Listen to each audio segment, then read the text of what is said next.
Good to see that some of you are here at least today on this rainy day before Thanksgiving. And what we're going to try to do today is wrap up morphology and anatomy of plants, or I should say seed plant sporophytes is what we're really looking at. And then next week we're going to move on to physiology and looking a little bit more at function. So today I want to finish off what we were talking about last time with regard to the shoot system. Talked about stems a bit and started to get into leaves. Then we're going to get into secondary growth, which you've been introduced to in lab. And we're just going to focus on secondary growth of stems rather than roots. Roots are quite similar. Then we'll move on to the root system and look at primary growth of roots, which is pretty similar to primary growth of the shoot. And look at some functional aspects of roots before concluding this part of the course. And I'll try to finish up morphology and anatomy today. If I don't, it'll just be the very beginning of next lecture, and that'll be the end point for the midterm material. So I'll let you know when we reach that point. All right, so last time I'm talking about leaf morphology. Leaves of dicots, well, eudicots and monocots really generally have an expanded blade, and sometimes a leaf stalk or petiole, which is actually leaf material. It's not stem material, even though it looks similar. The anatomy of the petiole and the development of that part of the leaf makes it clear that it's actually a leaf. Some leaves actually lack a petiole and are sessile, where the blade actually joins the stem. But in most cases, we have both a petiole and a blade. And the important point here with regard to development is that leaves have determinate growth, unlike the stems or the roots. They expand to a certain size, all the meristematic cells are exhausted, and leaves then don't have any capability of getting larger. So pretty different than the case with leaves and stems in that respect. Leaf morphology is incredibly variable, as you can imagine, across hundreds of thousands of species of flowering plants. And a couple of the variants, sort of extreme variants, just want to mention with regard to leaf morphology, are simple leaves versus compound leaves. Simple leaves just have a blade that's undivided, where the expanded tissue is continuous around its margin, whereas in the case of a compound leaf on the right there, you can see that the blade is broken up into multiple leaflets. And one can sometimes get confused about whether that axis of the compound leaf is a stem or not, as you can imagine. But the main thing to look for is the presence of an axillary bud at the base of what you suspect to be the leaf. And if there's not an axillary bud there, then look further down the axis until you find one, and that pretty well delimits the base of the leaf. So in the case of the compound leaf there at the right, we can see there are no axillary buds at the base of each of those expanded portions. You can also see that axis terminates in a blade, which a shoot would never do. Remember, shoots always terminate in an apical or terminal meristem or terminal bud. So that's pretty clearly that entire axis above the blade, above the axillary bud is a leaf, a compound leaf.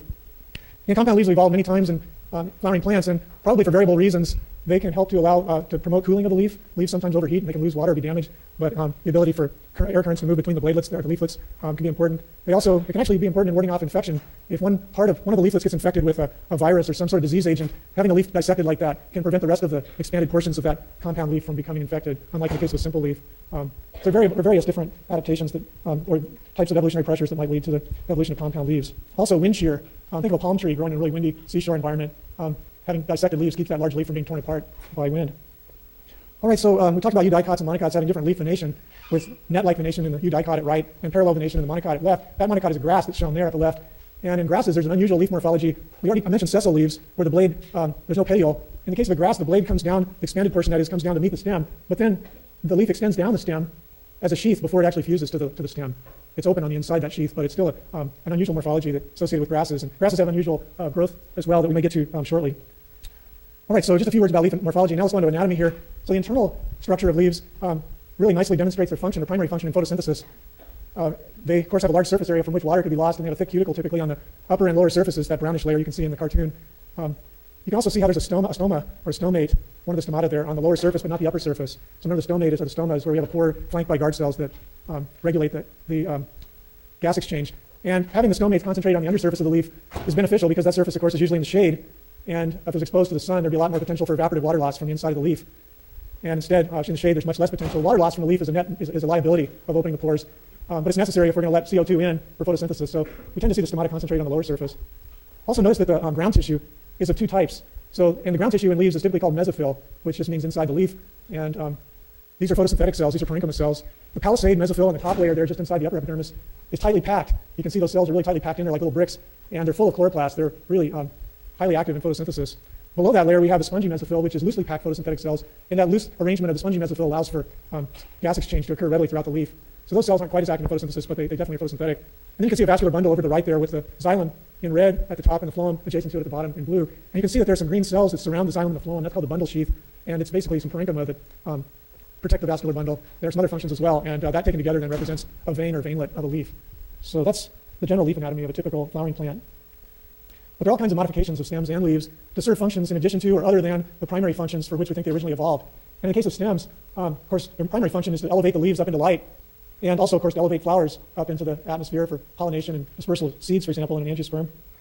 But there are underground stems, and you saw some of these, like in the life cycle of the fern at least. Recall that the fern has an underground horizontal stem, and only the tree ferns have above ground stems. It's the leaves that project above ground. In angiosperms, there are a lot of rhizomes too. That underground horizontal stem, by definition, is a rhizome. And in angiosperms, especially herbaceous angiosperms, that die back to the ground each year. But in some other herbaceous ones that can be evergreen as well, the rhizome can serve a storage function for carbohydrates that were manufactured in the leaves and transported to the roots, from which will be new growth in the future, on the next growing season. And we can tell that these are stems because they actually have nodes. They're, in this case of a ginger rhizome, you can see there's indentations there. If you look closely, they're scale-like leaves that are really small. And there are also shoots that form from those nodes. It's pretty clearly a stem. They form adventitious roots, though. You can see the roots coming off the base there. We'll get to adventitious roots again in a moment, but they do form roots from the underside of this axis from a place other than where normally roots would occur. And rhizomes can also function in vegetative reproduction, that is asexual reproduction. They're growing out away from the parent plant horizontally, and they can then produce a new shoot that is genetically identical to the parent, but some distance away, and that can eventually become separated. Bulbs are another type of underground stem, but these are erect rather than horizontal, and they also can serve as an overwintering structure that, for example, in onions shown here in longitudinal section, the leaf bases are the primary storage tissue. They serve the tissue of the leaf bases is primarily where the storage occurs. If you've peeled an onion, you're peeling off the leaf bases, and those fleshy internal segments are leaf bases as well, which the leaves used to continue above ground, but they die back and they overwinter in this way. And you can see the shoot axis, which has very, very tight nodes, one after the next, there at the base. Another type of horizontal stem that serves a function other than normal for a stem is a stolon, which is different than a rhizome because it's above ground, and it generally doesn't serve a storage function. It's strictly for asexual reproduction, as some rhizomes function as well. In the strawberry plant here, you can see, you probably notice these stolons are sometimes called runners that will grow out from the parent plant and then root at a certain point, produce a new plantlet. So this is a common way of vegetative reproduction in sunflowering plants.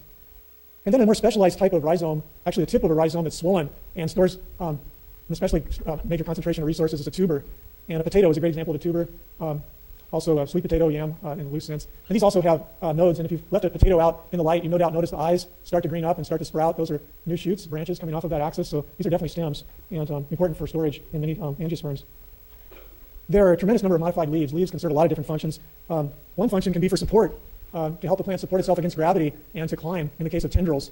Tendrils, as you can see with this pea leaf, they can be all or part of a leaf. You can see the tendrils form the terminal segments of that leaf, and as the leaf, as those tendrils contact some solid object, they'll grow around it. So it's a growth response that involves hormones. And tendrils can also be modified stems. Sometimes we have tendrils arising from axils of leaves, so obviously stems. So both modified stems and leaves can be tendrils. It varies depending on species. Also, some leaves can serve a protective function against herbivory as spines, and a spine is a modified leaf that's hard and sharp. In the case of cacti, the photosynthetic function leaves would normally serve is served by the stem. In the case of this prickly pear here, the pad of that cactus is photosynthetic, and that's where the primary photosynthesis occurs in cacti. There are also sharp, pointed, stiff structures that are modified stems. So a thorn is a modified stem that's arises from the axil of a leaf. So just like with tendrils, we can have these kinds of sharp projecting protective objects be leaves or stems. And so you've heard of prickles too, like in the case of a rose. The prickle of a rose is just an epidermal outgrowth. So there are some other sharp protective devices of plants that would represent just an outgrowth of an epidermis, typically of a stem. But these are spines in the case of leaves. Leaves can also serve a water storage function in some succulents. Unlike cacti that use their stems as water storage, something like a jade plant or an ice plant has succulent leaves and can store a lot of water in their leaves. And also we have trap leaves, like the Venus flytrap. You can see a hapless beetle that just got captured there. And basically the two halves of the trap are on either side of the midrib of an individual leaf. And if it triggers a couple of hairs there, there's an action potential that leads to a rapid change in the osmotic properties of the cells, such that the leaf goes from a stable convex to concave conformation, one of the fastest movements known in the plant kingdom. And there are other kinds of trap leaves in addition to these snap traps. There are also pitcher traps where the leaves form a pitcher with a proteolytic enzyme solution at the base with slick sides that there are nectaries often around the rim that attract the insect. They fall in and are digested in the proteolytic soup down at the base. There also are sticky traps like sundews or pinguiculas that, where the insect gets mired in the exudate, and the exudate is proteolytic, and basically enzymes digest the insect. Digestion also occurs inside these snap traps, the same kinds of enzymes that break down the insect body. The plant's not absorbing carbohydrates, it's photosynthetic, but these plants that have snap traps typically grow in nitrogen-poor soils like bogs, and nitrogen is easily leached. And nitrogen in the insect bodies is what's being absorbed in this case and used for production of amino acids by the plant. So these are just a few modifications of leaves, a really tremendous number of different kinds of functions.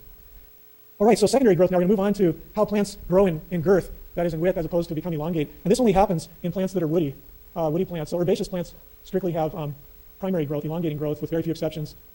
Whereas growth in width is something that happens in woody plants, which are dicots, eudicots, as well as some of those other lineages. The monocots have lost the ability to produce wood. Some of them do have lateral meristems that can allow for thickening growth, but it's not quite the same. We're not going to get into it in this class.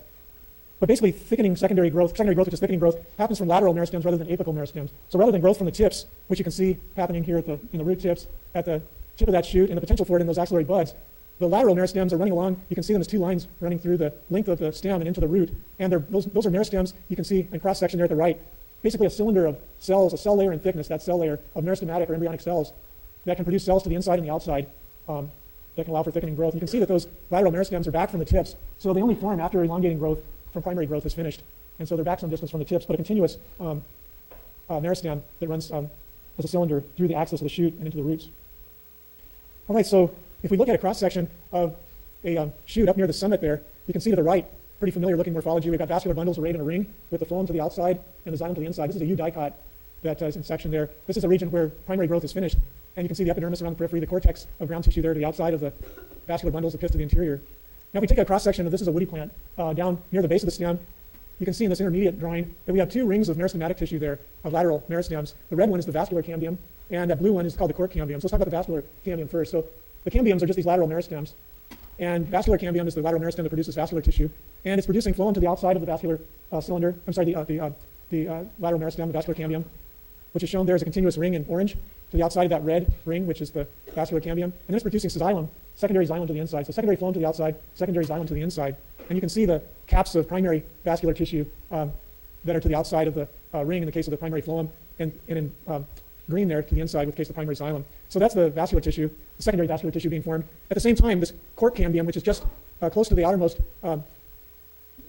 limit of that cross-section, that blue ring, is producing cork cells to the outside. These are cells that have a waxy compound called suberin in their cell walls that makes them waterproof. And so they form a protective secondary dermal tissue around the outside of the plant, replacing the epidermis, which is sloughed off.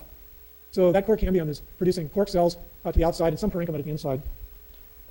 All right, so now to understand the vascular cambium, this little diagram on the left is useful. The cambial cells, those what we often call initials, these meristematic cells, forming that ring of meristematic lateral meristem, vascular cambium. You can see one of them is isolated here on the right side, and you can see it undergoes a cell division to the interior. So there's a cell division. The innermost cell in the position of where the cambial cell parent was before becomes a xylary element, and the cell to the outside retains its meristematic function.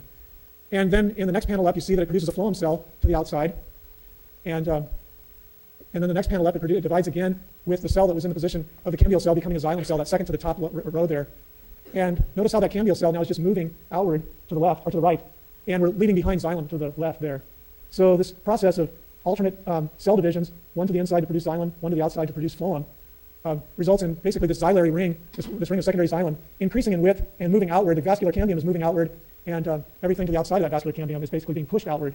So that's a really important point, is that there's pressure that is developing on those tissues that are already differentiated to the outside of the vascular cambium, because the cambium is growing, is moving out. It has cell divisions that allow that cylinder of meristematic tissue to get larger as it goes, and it's leaving behind xylem as it gets larger. The secondary xylem is the wood, and everything to the outside of the vascular cambium there is what we call bark. So basically in a stem cross-section, yeah.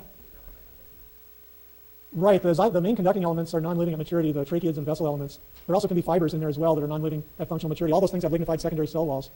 But there also can be parenchyma, I'll show in a moment, that's living. So there can be some living cells in the xylem. There are living cells in the xylem as well, whereas the phloem is comprised mostly of living cells. All right, so here's a longitudinal section through a stem that's undergone secondary growth toward the base and only primary growth up near the tip. And you can see how the bark is replacing the epidermis to go from green to darker brown there. And so up at that top cross-section of the stem at the top, that little pie segment off to the right, you can see that primary growth has ceased at that stem segment, and we have a vascular cambium that's already formed in the zone between the primary phloem and the primary xylem. You can see that reddish region between there, and also between the vascular bundles, the cortex or the ground tissue between the bundles. Some of those cells have dedifferentiated to become part of the vascular cambial ring there too. And then at that lower section, the intermediate section, we've had some secondary growth already, and you can see the two arrows that are facing in different directions on either side of the vascular cambium, indicating secondary xylem produced to the inside, secondary phloem produced to the outside. You can also see those radially oriented red lines running through the crossing the vascular cambium, running between the secondary xylem and the secondary phloem. Those are what are called vascular rays, and they're comprised of parenchyma cells, living cells that are involved in storage and transport between the xylem and phloem. So there is some transport between the two types of vascular tissue and secondary growth. And note that outermost arrow toward the outside of the stem, that represents growth from the cork cambium, which is that blue line running along there just to the outside of the primary phloem. And that's producing cork to the outside.